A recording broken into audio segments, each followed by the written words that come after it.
Jonathan Pageau has made a typically informed and informative response to Sam Harris's mocking question, "Where is heaven?" Sam Harris has made the Yuri Gagarin move, the first man into space, who got up there on the satellite, looked about and said, "Whatever is up here, heaven isn't."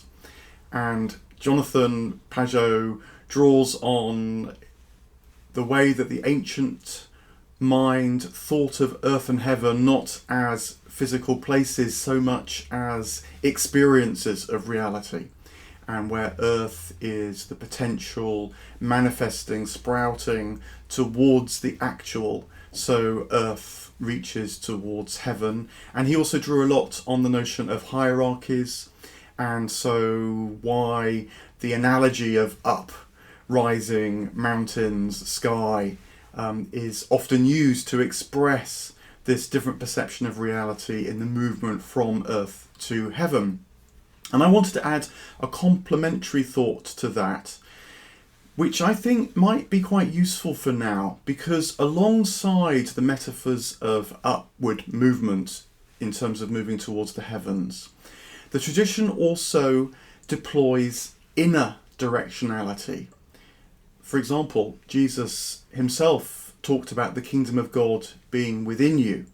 He recommends more times than any other that we pray in secret, that we withdraw, and there you will find the Heavenly Father.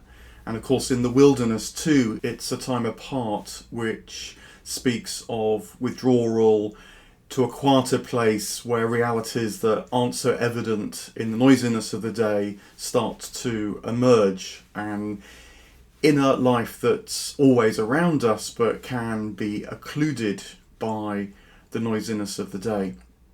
Even the ascension, so-called, into heaven can be read at different levels, because the notion of a cloud appearing and Jesus withdrawing into that cloud, as Luke puts it, can represent not necessarily a going up, but a disappearing into the very presence that's all around us. And a more horizontal, you might say, notion of Jesus' departure into the depth of things rather than above and over all things. And so I wanted to reflect particularly on the Platonic tradition and also Dante's sense of these things, because Jonathan Pageau talked quite a lot about Dante in his response, and begin with Plato.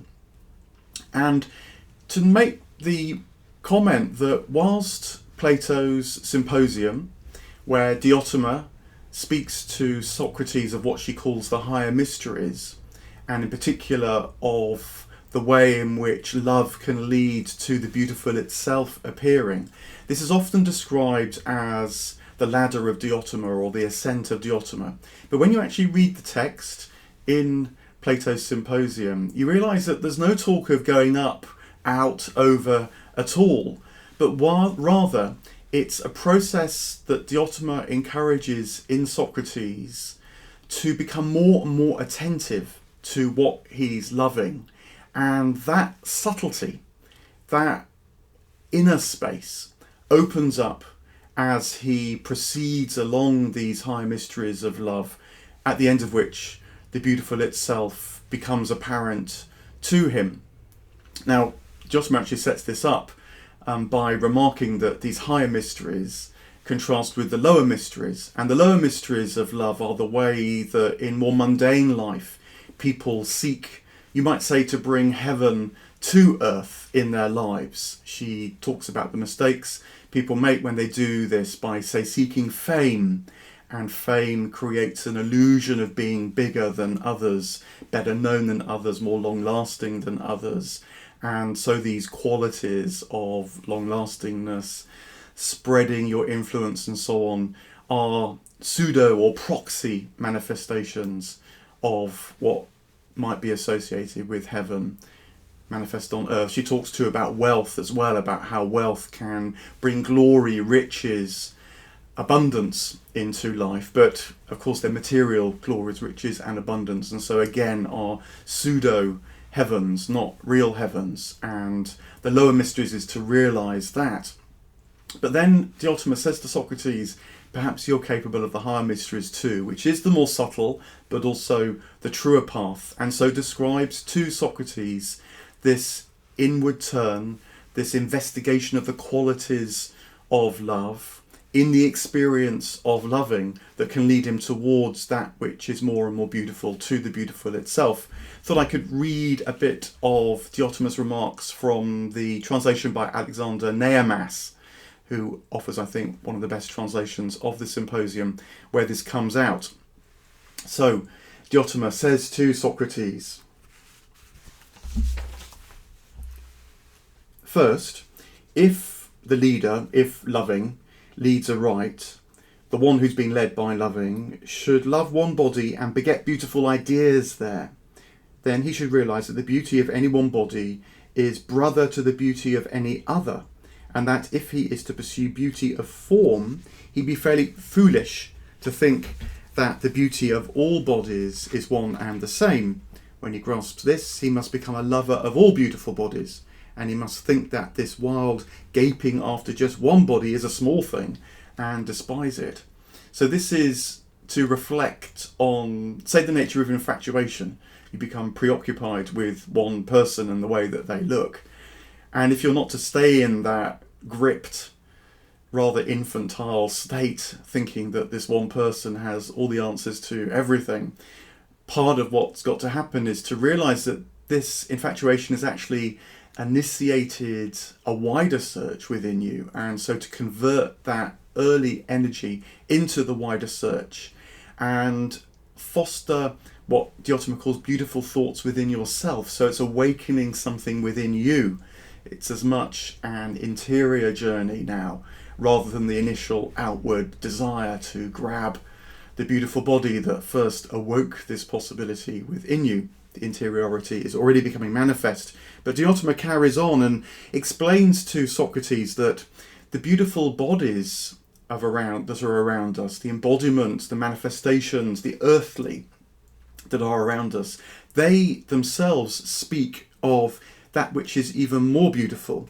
And so Diotima invites Socrates to consider how love can awaken delight in beautiful activities, beautiful laws, as it's translated here. Laws really means patterns in the ancient world. It's more like purpose, that which draws us, that which is the direction of travel in life.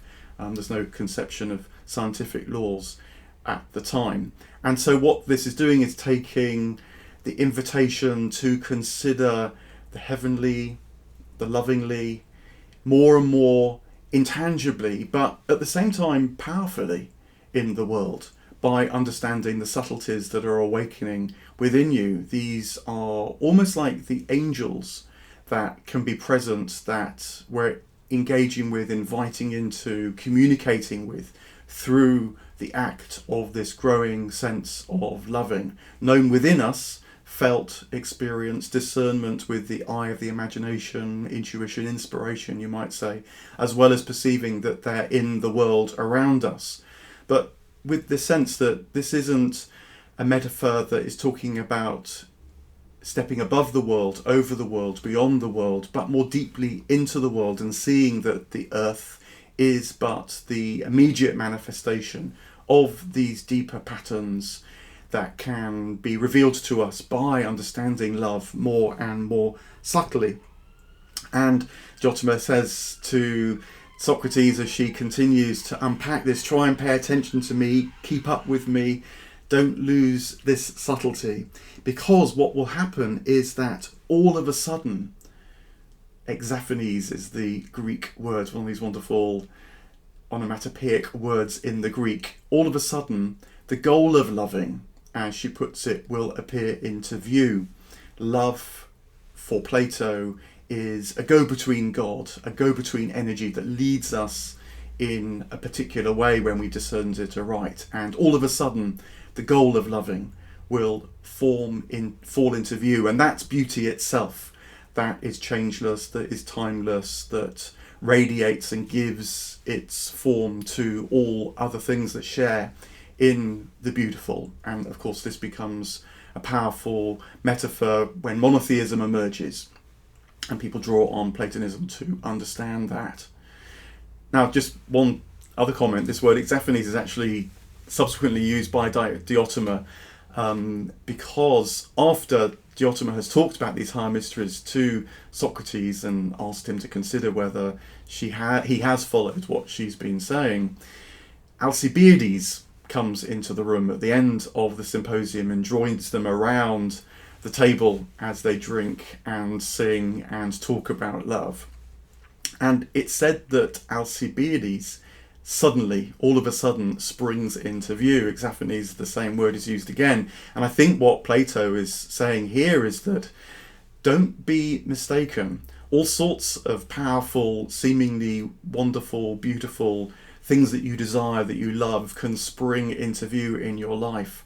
And like the drunken Alcibiades, they can lead you astray, which is once more to stress that it's the inner discernment of what's happening in manifest and even in your inner life that is really key. And if you haven't discerned that right, you'll be stuck with mundane things in matters of loving as much as anything else, rather than being drawn towards heavenly things and the beautiful in itself, though they are around and about, pressing in, forming, calling us quite as much, even more, as anything else in life. So that was the first thought, that in the Platonic tradition, it's not actually at root the metaphor of ascent that Diotima certainly offered Socrates, as Socrates tells us. Rather, it is an inner turn, discerning on the powerful forces that flood through us in life, in particular these forces of desire and love and yearning and wanting. And if we can discern them aright, then we gradually become more and more capable of the intangible, formative powers that are around, and that they will lead to more intimate participation in beauty itself. That's what it is to know heaven here and now, let alone in the hereafter. And a similar pattern is taken up by Dante and developed in an even more nuanced way than originally in Plato. I think that is because Plato stands at the beginning of a tradition that is beginning to stress how the individual can know of these things, rather than, say, the collective, shared tribe, the religious practices that draw you to a particular place, that take you through rites at certain times of the year, external manifestations of religion. Plato stands at the beginning of a tradition that is stressing the inward manifestations of what we might now call the mystical, the esoteric, the spiritual path. And Dante, a millennium later, has developed that all the more. And so in the Paradise, which Jonathan Pageau talked about, whilst there is some use of the idea of ascent and going up, more powerful, I think, actually, and more important in terms of Dante making the journey and communicating how we too can make that journey, is again the path of inner discernment. And the way this works, I think, is that in the Paradise, Dante moves through these planetary spheres in the heavens. So beginning with the moon, then Mercury, Venus, the sun, then Mars, Jupiter, Saturn, to the constellations, the fixed stars, and then the prima mobile, which leads to the Empyrean, the divine presence unmediated itself. But these seemingly rising planetary spheres are actually triangulated. And what Dante, I think, reveals in his conversations with Beatrice is that the way to understand this is that the different planetary lights participate in the one divine light in different ways. And so when you participate in the one divine light in a way that corresponds with the planetary light, you are in that planetary heaven. So it's inward, subtle, again, discerning your experience, what is speaking to you, what's drawing you, that counts. And this is shown partly in the way that Dante describes the movement through the paradise, because whilst initially there is a sense of going up, leaving the earthly Eden at the top of Mount Purgatory, very quickly that movement becomes actually an unfolding. What happens is that as Dante becomes conversant with the lesson, you might say, of one heavenly sphere, he finds himself already in the next heavenly sphere. And so it's his mind opening up and reality becoming more conscious to him. Therefore, that is the passageway through the paradise. And the sense of going up actually is increasingly dropped. So what happens is that there's this series, particularly of 7 lessons through the 7 planetary spheres, just to touch on them very quickly, to give a sense of how Dante not only understands his own journey into the heavens, but wants to show us how we can journey into the heavens too. And so answers this question, where is heaven, by inviting us to go there, in fact. And so what happens is, in the first planetary sphere of the moon, Beatrice offers Dante one particularly vivid way of thinking about the lesson of the moon, when she says, imagine you're standing in front of a candle, and then in front of you are 3 mirrors at varying distances. So what you'll see in the mirror is your own reflection, but the further the mirrors are away, the smaller the reflection will become. Now you might think that what is the most valuable reflection is the one nearest to you, because your face will be bigger, it'll be brighter, it'll be clearer. That's the way that we're inclined to think about how to see things. But when it comes to the inner things of the heavens, you must learn that actually the subtler lights are often the most important. And so in the analogy, the mirror that's furthest away is the one that's going to take you into a wider orbit. And so this lesson of the moon is one of the key first lessons that Dante has to learn, that he has to learn to follow the subtler lights now, if he's to journey further into the heavens, not that which screams and shouts, but that which can lead you into more nuanced perceptions of reality. The lessons continue in the sphere of Mercury. The mercurial light is said to participate in the divine glory, the gloriousness of divine light, but we human lights are quite inclined to feel competitive with that divine glory, and so Dante must learn in the sphere of Mercury to follow the true glory, not just the glory as it's manifest in the souls that he meets in himself. Again, a kind of learning to track back to the source, not just that which is most immediate. In the sphere of Venus that comes next, the sphere of love, he must learn about the true nature of love, not just love as it's morally governed commonly on earth. And so the figures that Dante meets in the sphere of Venus are, you might say, true lovers who on earth might have even been condemned. They're figures who had rather colourful love lives. Even Rahab of Jericho, the prostitute, is one of the great figures celebrated in the sphere of Venus. And this is all saying, don't look at the surface and judge people's love lives just by their behaviour. You've got to understand something of the spirit of love in order to continue this journey, the inner nuanced subtlety again.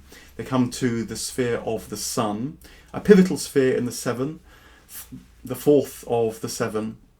And that's significant because there Dante meets figures who spoke brilliantly, like the light of the sun, about divine matters on earth, but disagreed too, in fact condemned each other as heretics, as Thomas Aquinas, the key figure he meets there, did of Sigar of Brabant, a champion of Averroist Islamic thinking on earth. But what Dante has to realise, that their disagreement on earth can be understood as differing takes on the one divine light, and it's their passion that Dante must discern, because that passion is a channeling of the subtler divine light. So again, a movement away from the obvious, the immediate, the literal in this case, to the spirit that lies behind things can lead him into the spirit of the sun, and immediately he's grasped that, he finds himself in the sphere of Mars. Mars is about sacrifice, and rather than being again the kind of literal sacrificing of your life, as in the Martian figures' associations with war, this is about letting go of the self more and more that will want to hold on to life in order to step into a wider and wider life.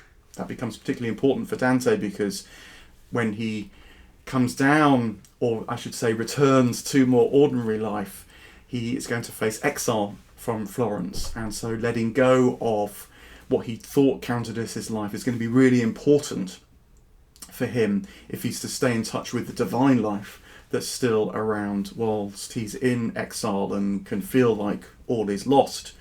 It's an important lesson for us all who invest a lot in the tangible things of the earth and feel that the more of those we have, the closer we are to heaven. It's an easy mistake to make. Dante learns something about that in the sphere of Mars as he shares the Martian light. Then in the sphere of Jupiter, harmony becomes important, and what Dante learns there is that harmony actually is about the individuals becoming more and more themselves in the true sense of reflecting, sharing, participating in the divine light more and more, and then they become more and more one. It's a subtle business. The loss of self in the spiritual path is actually a growing of the true nature that we have, this individuality that became so important, I think, with the emergence of Christianity. You can put it like this, I think, in terms recognisably Christological, that your I amness and my I amness, we can all say I am now, becomes more and more fully true when it shares more and more in the divine I am, the oneness of God. And so this is a moment in the sphere of Jupiter when the harmonious participation of our souls with the divine life shows up more subtly for Dante. It's not about you disappearing into some kind of divine light in a sort of fudge of peace and contentment. Rather, it's actually about becoming more and more yourself and knowing more actively how you share in the divine life. So you become more yourself and part of the divine light at the same time. You know, it's why I think figures that communicate the divine to us truly aren't kind of blank canvases or smiling, seemingly neutral avatars, but are actually distinctive characters. And it's the very qualities that becomes part of their personality that at the same time channels more and more self-evidently. And so we love them and love all that they bring as well. Dante's learning that nuance and subtlety in the sphere of Jupiter. And then finally, in the sphere of Saturn, he has to learn about how the light which was kindled in him that has fired his desire for God can actually encompass him, can turn about. It becomes very important in the latter stages of the Paradise, particularly in relation to the figure of Mary, where she is the paradigm figure because she was able to say yes to all of life, particularly giving birth to Jesus, and so could enwomb the divine light, but knew herself now to be enwombed by that divine light as well. It's the inner and the outer coming to its fullest manifestation that Dante begins to encounter in the sphere of Saturn. So these are 7 lessons that prepare Dante for entering then the Imperium proper, and they're all about understanding his own experience more and more, and so being able to share in wider and wider experience that is without him, but that he simultaneously knows more and more distinctly within him too. He learns about qualities, not quantities. He learns about how to understand the ways that he reflects the glory, but focus on the source of that glory. He learns about the true nature of loving. He learns about the spirit that lies behind the wonderful things that people say, and to follow that spirit, not just stick to the things that are said. He learns about the true nature of sacrifice that lets go of life and enables us to participate more and more in life, therefore. He learns about harmony and how if he becomes more and more himself that's God-given, he will become more and more conscious of sharing in that divine I amness. And then this leads to another nuance on that, which is about how that which he might enwombed him all along. And so he becomes more capable of entering the direct presence of God. I think Dante is saying, without losing himself, precisely the opposite. The strange thing about the relationship between heaven and earth, answering the question, where is heaven, is that it is at once around us, even above us, and certainly beneath us in the sense of the source of all things, but it's also within us. And it's when we bring that awareness of what's within and can connect it with that which is without that we truly enter the domain that can be called the heavens.